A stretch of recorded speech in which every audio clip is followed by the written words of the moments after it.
حضرت بایزید بستامی کہتے ہیں کہ میں نے اپنی ماں کے آگے ہاتھ جوڑے، میں نے کہا امی تجھے راضی کروں یا رب کو راضی کروں؟ تو اپنے حق مجھے معاف کر دے، اللہ کو میں راضی کر دیتا ہوں۔ ماں نے کہا جاؤ پتر میں اجازت دیتی ہوں۔ گئے جنگلوں میں، ذکر و فکر میں لگے رہے، تنہائی میں اس کو یاد کرتے رہے، دن رات ذکر کے چراغ روشن رکھے۔ 12 سال گزر گئے حق کی تلاش میں۔ ایک دن واپس بستام کے قریب سے گزر رہے تھے، خیال آیا چلتے چلتے ماں کو سلام کر دیں۔ دروازے کو دستک دینے لگے تو اس خیال نے ہاتھ روک لیا کہ ساری زندگی ماں کو سکھ تو دیا کوئی نہیں، اب دکھ بھی کیوں دینے لگے؟ رات کا ایک پہر بیت گیا ہے، سردیوں کی لمبی رات ہے، ماں بستر میں لیٹی ہوگی، تیرے لیے اٹھے گی، دروازہ کھولے گی، دروازے کے ساتھ ہی لگ کے بیٹھ گئی اور ساری رات کاٹ دی، اس خیال سے کہ ماں کو تکلیف نہ ہو۔ جب سحری کا وقت ہوا تو اندر سے جو نالی آتی تھی اس نالی سے پانی آیا، سمجھ گئے میری ماں تہجد کے لیے اٹھی ہے اور وضو کا پانی ہے، تو فوراً دروازے پہ دستک دی۔ اندر سے آواز آئی بیٹا بایزید میں ابھی آئی۔ مائیں بیٹوں کے دستک کے انداز سے جان لیتی ہیں یہ کس بیٹے کے ہاتھوں کا لمس ہے۔ 12 سال کے بعد آئی، دستک دی، کہا بیٹا بایزید میں ابھی آئی۔ ماں کی تو نگاہیں ہی دروازے پہ رہتی ہیں۔ اللہ اکبر۔ کہتے ہیں کہ ماں نے دروازہ کھولا، 12 سال جنگلوں کی خاک چھانتے بیت گئی تھی، پراگندہ صورت، بکھرے ہوئے بال، پھٹے ہوئے کپڑے۔ میری ماں کی جب نگاہ میرے پہ پڑی تو اس کی چشمان سے موٹے موٹے آنسو ٹپکنے لگے اور اس نے ایسے ہاتھ پھیلا کے کہا مالک میرا بیٹا بایزید تیری طلب میں نکلا تھا، تو نے ابھی تک اسے اپنا قرب نہیں دیا۔ حضرت بایزید بستامی کہتے ہیں 12 سال کی ریاستوں سے جو کچھ نہیں ملا تھا ماں کے اٹھے ہوئے ہاتھوں سے مل گیا۔ میں نے کہا مالک میں تجھے کہاں ڈھونڈ رہا ہوں، تو کہاں موجود؟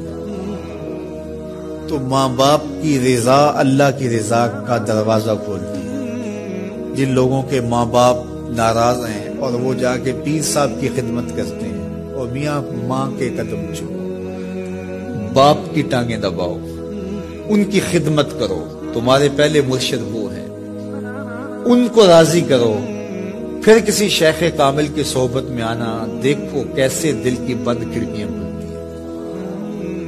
ایک مرشد تو ناراض کر رہا ہے اور دوسرے مرشد سے تمہیں کیا ملے گا؟ تو راستہ یہیں سے کھلے گا۔ والدین کو کبھی ناراض نہ کرو، والدین کو کبھی دکھ نہ دو، والدین کو کبھی تکلیف نہ پہنچاؤ، اور والدین کو بھی چاہیے کہ اپنی اولاد کو اپنا نافرمان نہ بنائے۔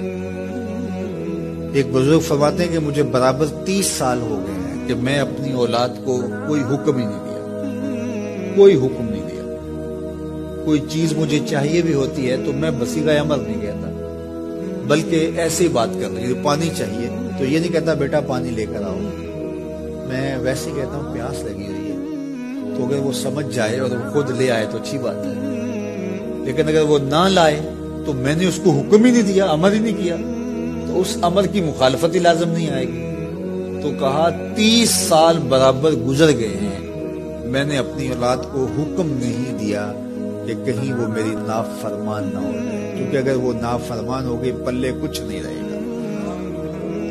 جو اولادیں ماں باپ کی نافرمان ہوتی ہے وہ ہوا میں بھی اڑے، وہ چرخ پہ بھی جھولے، وہ زمین پہ گرنے والی ہوتی ہے، کبھی کامیاب نہیں ہو سکتی وہ اولادیں جو ماں باپ کی گستاخ، بے ادب اور نافرمان ہوتی ہیں۔ وہی اولادیں سرخرو، کامیاب اور کامگار اور بامراد ہوتی ہیں جو ماں باپ کی خدمت کرتی ہیں، ماں باپ کی دعائیں لیتی ہیں۔ وہ ایک بچہ ماں باپ کے پاؤں دبا رہا تھا تو ایک بچہ ایک بر اعظم میں، دوسرے بر اعظم میں، تیسرے بر اعظم میں بڑے بڑے کاروبار کر رہا تھا، تو کوئی اس کا دوست ملنے آیا، اس نے کہا کہ اس نکمے کو بھی کہیں بھیج دو، فلاں جو ہے وہ یورپ میں ہے، فلاں امریکہ میں ہے، وہاں اتنی بڑی کمپنی اس نے کھولی ہوئی ہے، اس نکمے کو یہاں بٹھایا، اس کو بھیج دو، یہ تو نکمہ کسی کام کا نہیں۔ کہا یہ نکمہ ہی تو میرے کام آ رہا ہے، یہ نکمہ ہی تو میرے کام آ رہا ہے۔ تو اولاد خوش نصیب